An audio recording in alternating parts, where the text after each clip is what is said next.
So, what would be your advice for, let's say adults that have think that they have been alienated from a parent? Where should they start looking for support?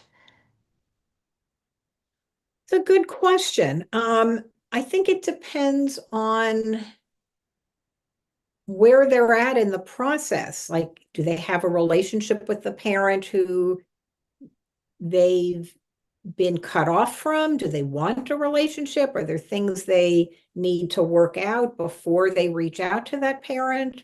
Um, you know, what I have found is when the adult child comes back, that's like the beginning of healing. There's a lot of stuff that needs to happen, really.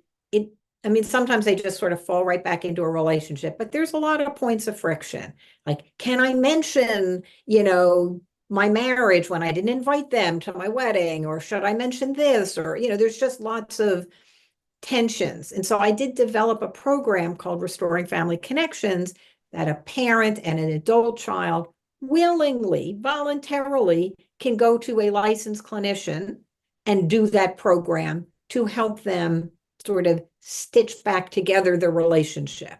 Um, and it's still possible, I would say, that that adult child needs their own therapy. One of the ways to think about alienation is that it's like a cult. The child has been manipulated to believe things that aren't true, to develop an unnatural dependence on one person. And if sort of my best advice is if you're a young adult and you think you've been cut off from a parent, by the other parent, and you want to try to figure that out, try to find a therapist who works with people who've been in cults.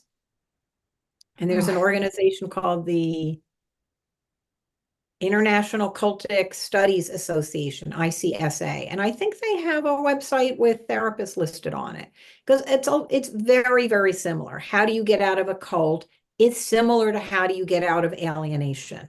You can be kicked out, you can be counseled out, or you can, and there's the third thing, I can't remember what it is, but you can sort of figure it out yourself and like escape. And each of those different ways of getting out, whether it's from a cult or an alienation dynamic, has different impact on the person. So somebody who knows something about working with undue influence, coercive control, cults might be a good place to go for individual therapy. mhm. Yeah, that's great, great advice. So, I think our listeners will be very pleased with all the resources you've developed. It's quite amazing, all these books you've written and programs you've developed, and just to have these at their fingertips. Is there anything else that you wanted to, share with parents who might be listening who've been alienated from their children? Um, I'm sorry you're going through this. It's one of the worst things that can happen to a parent, and my heart is with you. And I will also say, kind of beware of people who will take advantage of you. There are people out there who are not qualified, in my opinion, to be providing services. Maybe they've lived through it themselves, so they have like an N of one experience and they know what worked for them.